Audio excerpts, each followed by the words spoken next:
What up? It's Matt. Welcome back to Taco Potato Mustang. I've been out of town for like a week and a half, so I haven't been able to do anything on either of the Mustangs, but I'm back in the garage today and I'm going to do something on the Dude Stang, the 2014 GT that I had meant to do a while ago. Pretty typical story. So I have the Ford Performance Track Cal tune thing. It's this is the magic.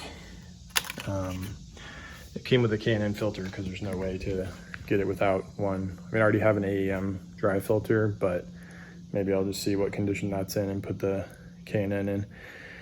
Anyways, so this is one of those things that I had completely forgot that existed until recently, and I'm just thinking, you know, maybe get a little bit more horsepower, a little bit more torque, improve the drivability a little bit since it's mostly stock engine-wise, and see how it feels. But yeah, so I'm gonna get that installed and then take it for a drive.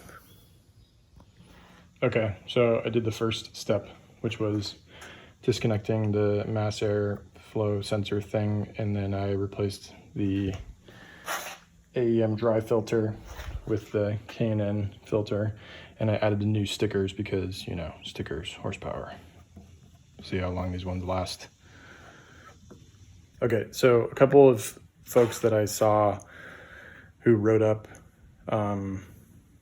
installation instructions said that if the battery goes below a certain voltage while you're doing the install on the Track Cal, that it can like shut down everything, and then you'll have to like your car won't be able to work, and you'll have to like bring it to Ford or have send something to Ford. I'm not sure. So I'm going to try to avoid that by using my battery charger.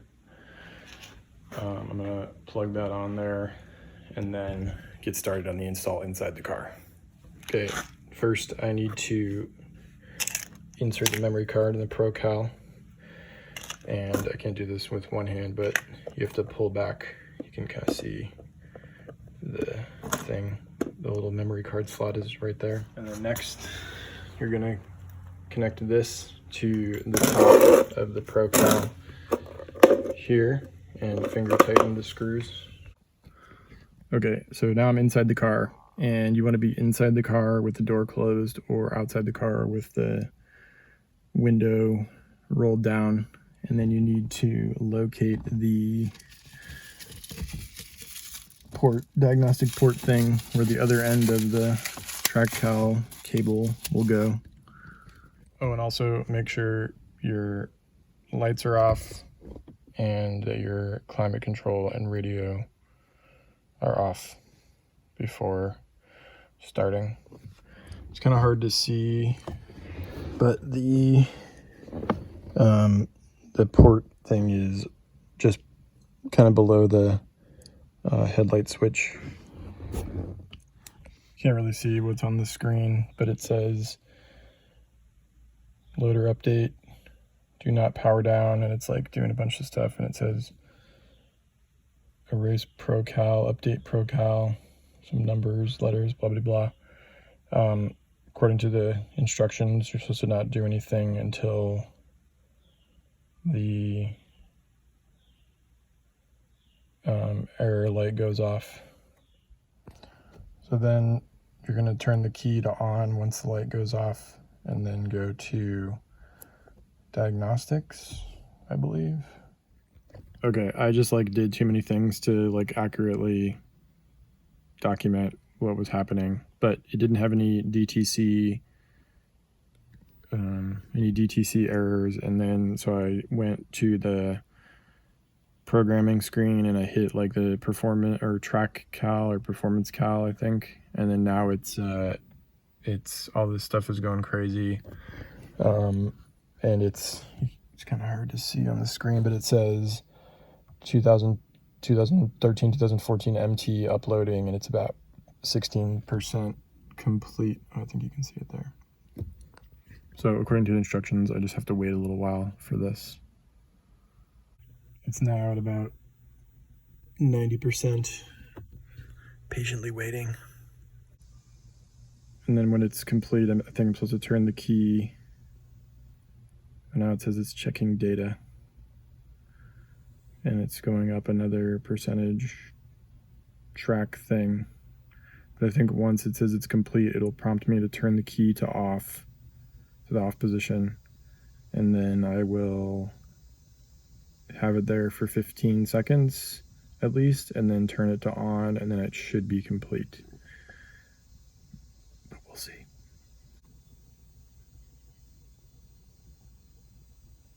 You can see that a bunch of the, like, it's saying like tire pressure monitor fault, fuel level low, service advanced track, check charging system, and then all of the lights are on. That's supposed to be pretty normal. And now it says programming. It did like number 1, number 2, and then now it's like programming 38%. Okay, so it just did the thing that I just described.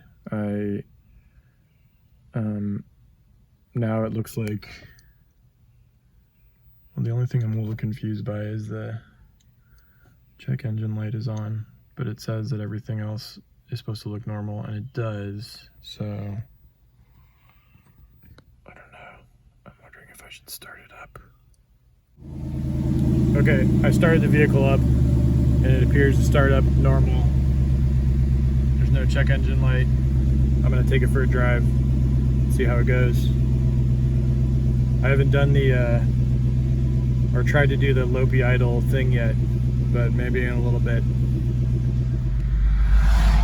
So apparently you don't have to do anything to install the Lopi cam idle, because it seems like it's doing that right now. I'll have to get out of the car and get some video, audio of it or whatever, but I just accelerated from first gear, and it feels like it's got a little more oomph, it's a little more smooth. So far it appears to have worked, but I'm gonna drive a little bit more and see if I notice any difference. Okay, so essentially, so I drove it around a little bit, and what it seems like is that I think the most noticeable thing is I guess would be the improved torque, because it seems like when it's like when I shift into another gear and then give it gas, like I think well, actually, now that I'm saying it out loud, I think it could be one of two things, or maybe both things. It's like it has more, it seems like it reacts quicker when like each time I shift a gear and give it gas. So like I guess it could be improved throttle response and or improved torque, or maybe more usable torque.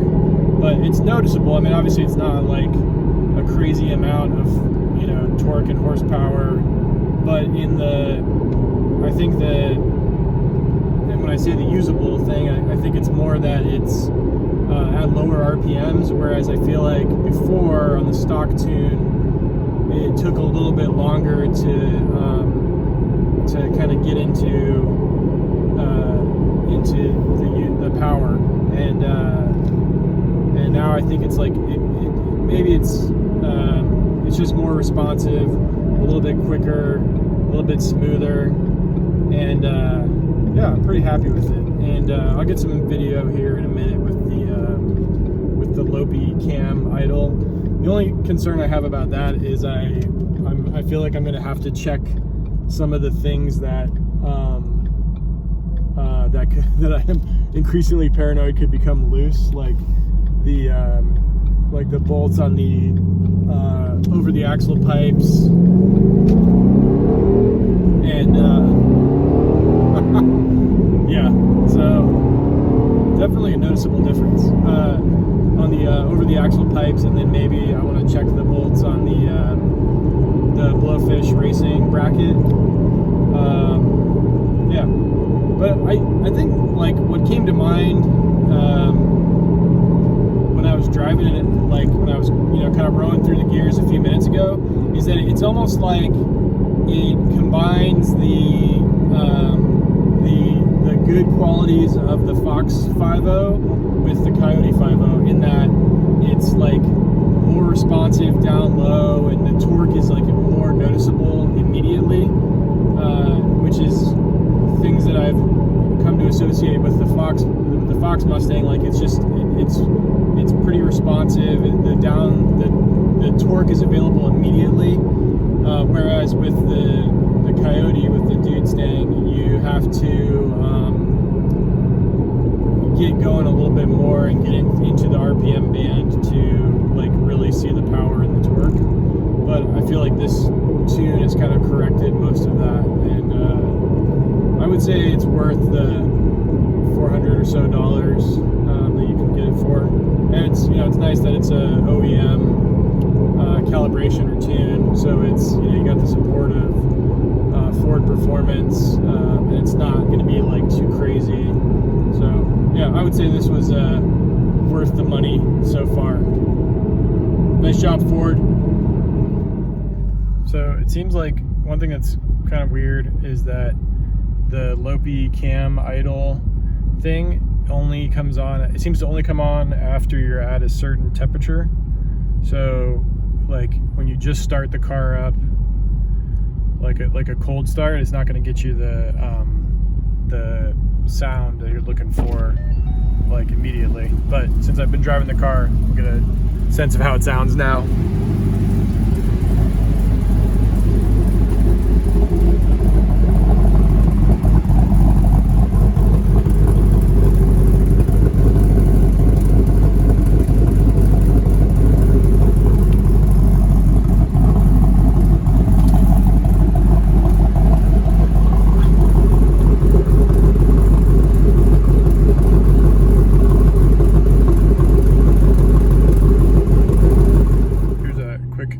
Of how it sounded before the tune versus how it sounds with the tune once the RPMs get up to whatever's necessary, or the temperature gets up to whatever's necessary to do the Lopi cam idle.